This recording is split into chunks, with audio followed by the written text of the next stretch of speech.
As you can see, the snow from about 1, 2, 3, 4, 5 days ago, untouched by man, and it's still there.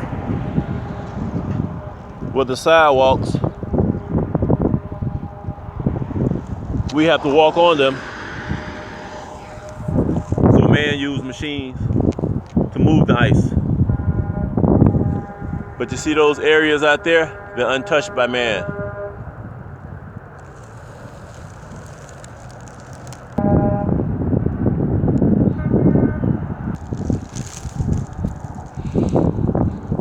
Snow is still there, untouched by man's stupidity.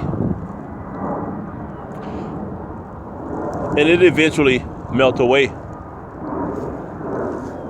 because it will get warmer, as it is getting warmer. But Antarctica doesn't get this warm. Man have always been a liar about global warming. They broke up and destroyed the ice as they lied about planets. Continuing with my documentary and documenting man's BS, all glory and power to the land, and much love to my beautiful girls. And there are no planets in the sky. You already know it. Man is a what? A lie. And they made men and women and children around and across the world, on the land, the dead, a liar. Woo! All right, still here.